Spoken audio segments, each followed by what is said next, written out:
All right, so let's get right into it. We're about to unpack this really powerful, maybe even a little dangerous idea from Silicon Valley. And the wild part is, it might just be the key to succeeding in, well, pretty much everything. Business, love, maybe even society as a whole. It all kicks off with one single statement that'll make you stop and think. Competition is for losers. You hear that and you immediately think, okay, easy for you to say, right? It's from Peter Thiel, the co-founder of PayPal. And yeah, it sounds like the ultimate boast from a guy who's already won. But the more you dig into it, you realize it's not about being arrogant, it's a playbook. So what if this isn't just some clever line about how to build a tech company? What if this whole idea that the real way to win is to just stop competing? What if that applies to everything else? That's the big question we're going to dig into. To really get it, we have to go right to the source, which is Thiel's book 0 to 1. And his whole argument is that we've been taught to think about business completely backward. So Thiel basically lays out two ways of looking at the world. On the one hand, you've got what we're all told is the ideal, perfect competition. Just think about airlines. They're all basically selling the same thing, a seat on a plane. And they compete so brutally on price that it's just a race to the bottom where nobody makes any real long-term money. But then, over on the right, you've got what Thiel says is the actual goal, monopoly. And he doesn't mean the evil mustache-twirling kind. He means a company that is so unique, it just doesn't have any real competition. Think about Google. They didn't make a slightly better search engine. They created something so different and so much better that they made their own market. And this quote just nails it. He flips that famous line from Tolstoy on its head. In Thiel's world, all the failed companies look the same. They're just stuck in that bloody fight, clawing for the same scraps. But the happy, successful companies, they're all different. Each one has found some unique secret, some unique problem to solve, and that's their superpower. So here's the absolute key takeaway. For Thiel, a monopoly isn't about crushing everyone else. It's about being so good and so unique that you literally become a category of one. The point isn't to beat the other guy. The point is to make the other guy irrelevant. Okay, so that's the business theory. But here's where it gets really interesting. Can you take this anti-competition mindset and apply it to something way more personal, like our relationships? I mean, think about it.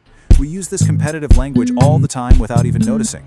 We talk about the dating market, being in or out of someone's league, or winning someone's heart. But when you frame it that way, you can accidentally turn love into this zero-sum game, and that just creates friction and conflict. So, is there a better way? Let's look at a real-world case. The actress Anne Hathaway noticed this recurring competition inside her own marriage. It was the insane demands of her career versus the actual needs of her relationship. The long times they spent apart were causing these dumb fights, not because they didn't care about each other, but because the structure of their lives was basically pitting them against one another.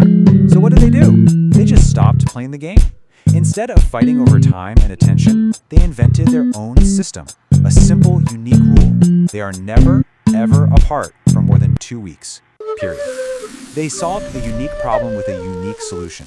They essentially created a monopoly for how their marriage operates, totally free from all those outside pressures that were causing fights.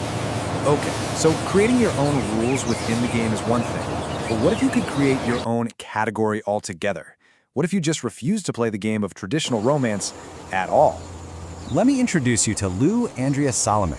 She was this brilliant writer and psychoanalyst back at the turn of the 20th century, and she had some of the greatest minds of the time. We're talking Nietzsche, Freud, completely captivated by her. But she just kept rejecting the competitive roles that society had for women back then, being either a wife or a mistress. See, Salome didn't compete for a husband. No way. Instead, she created her own brand new category of relationship, an intellectual and emotional fellowship, completely on her own terms. By writing and earning her own money, she became financially independent, which is what made her personal monopoly possible. She didn't just win, she completely escaped the game by inventing a new one. Now let's zoom out. We've seen how this idea can scale from the personal to the societal. Think about our justice system for a second. At its very core, it's one of the most competitive arenas we have. So on the one side, you've got our traditional system. It's a battle, right? Prosecution versus defense. The whole point is to win, to prove guilt, and to hand out punishment. But there's this other model that tries to escape that whole win-lose trap. It's called restorative justice, and its goal isn't victory, it's healing. The big idea here is to stop competing over who's to blame and instead start working together on a solution. So instead of a big courtroom battle, you bring everybody who is affected, the victim, the offender, people from the community. You bring them all together to figure out, okay, how do we actually repair the damage that was done? And this can lead to some really creative, totally non-competitive solutions. Instead of just locking someone up, the community might create its own accountability system. There's this great example from some of the research where, after a drunk driving incident, the offender's friends might all agree that, all right, from now on, Uncle Harry takes the car keys on Friday and Saturday nights. See? It's not about winning a case. It's about creating a unique solution for a specific problem. That's the anti-competition playbook, right there in action. So we've seen the same pattern pop up in business, in relationships, and even in our justice system. It really seems like the biggest wins don't come from winning the fight, but from completely redefining what the fight is about. Let's just quickly run through how all these examples fit the pattern. First up, Peter Thiel. He didn't try to be a slightly better lawyer or banker climbing that super crowded ladder. Nope. He sidestepped the competition completely by creating a whole new category with PayPal. Then you have Anne Hathaway and her husband. They didn't let their careers compete with each other. They escaped that constant conflict by writing their own, totally unique rulebook for their relationship. And Lou Andrea Salome. She just refused to compete in that rigid 19th century marriage market. She escaped it by inventing a totally new way to live and connect with people, built around this idea of fellowship.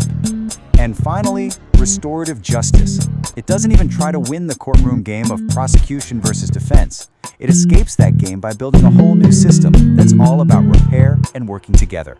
So you see, this isn't just a bunch of cool stories. It's a strategy you can actually use.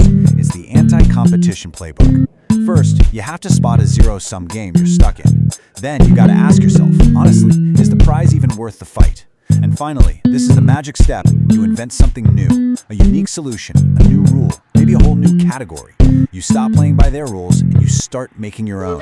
Which, of course, brings us to the final and most important question, the one that turns this whole thing back on you. In your job, in your relationships, in your life, where are you stuck in some soul-crushing competition, fighting for a prize that might not even matter? And what incredible thing could you create if you just decided to stop?